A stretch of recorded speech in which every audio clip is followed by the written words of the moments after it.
मुझे लगता है इस भाई की वीडियो को ध्यान से देखिए आप। पूरे यूट्यूब, इंस्टाग्राम और फेसबुक पे तालका में जाके रख दिया हुआ आरएसएस और बीजेपी वालों के एकदम मुंह बंद करके रख दिया और उस पर और इस लड़के आवाज़ सही किया और इसके ऊपर FIR दर्ज कर दिया है।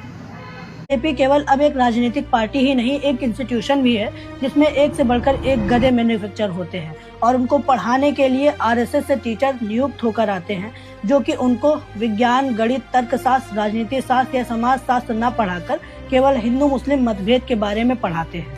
जब बीजेपी एक इंस्टीट्यूशन है तो एग्जाम भी होते हैं और अभी बिहार में चल रहे हैं एग्जाम। अलीनगर की सीट पर बैठी है मैथिली ठाकुर और आज मैथिली ठाकुर का वाइवा है। एग्जामिनर ने मैथिली ठाकुर से हिंदू मुस्लिम से हटके बिहार के विकास के ब्लूप्रिंट के बारे में पूछ लिया है। जैसा कि मैथिली ठाकुर के लिए ये एक आउट ऑफ सिलेबस सवाल है तो उनके सामने दो ऑप्शन है। पहला ये कि वो इस सवाल को स्किप ही कर दे और दूसरा ये कि कोई उल्टा सीधा जवाब दे दे। जैसा कि मैथिली ठाकुर ने अपने सीनियर्स को गोरखपुर की तुलना स्पेन से करते हुए देखा है और डांट खाते हुए भी देखा है, तो मैथिली ठाकुर ने इस सवाल को स्किप करना ही सही समझा और कहा कि कैमरे के सामने ब्लूप्रिंट कैसे दिखा दे, ये तो निजी चीज होती है ना। ब्लूप्रिंट क्या है? ब्लूप्रिंट में आपको कैमरे पे अभी कैसे बताऊं, ये तो बहुत ही निजी चीज है और मैं इस पे प्लान कर रही हूँ पूरा। ये तो पॉलिसी की बात है ना कि आप what do you have to offer to your manifesto already हर एक चीज हर एक जगह पब्लिश्ड है।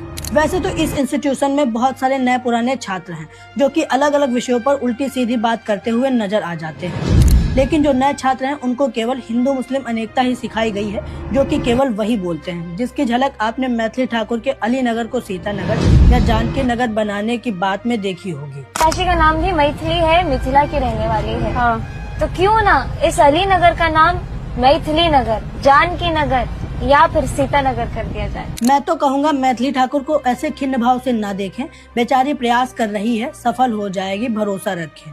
ये मात्र एक ऐसा इंस्टीट्यूशन है जिसमें पुराने छात्र प्रोफेसर बन चुके हैं, लेकिन उनका भी क्या ही किया जा सकता है जब उनकी डिग्री ही फर्जी निकल गई। मुझे आशा है कि मैथिली ठाकुर भी जल्द ही प्रोफेसर बन जाएंगी और क्लास में गौमूत्र पीने से लाखों बीमारियां खत्म हो जाती हैं और गंगा जल से कोरोना खत्म हो जाता है, ऐसी बातें पढ़ाया करेंगी। हम इनसे ऐसी ही बातें एक्सपेक्ट कर सकते हैं क्योंकि इस इंस्टीट्यूशन से पढ़े किसी भी छात्र ने शिक्षा, रोजगार या अस्पताल की बात नहीं करी है, तो ये कैसे कर सकती है।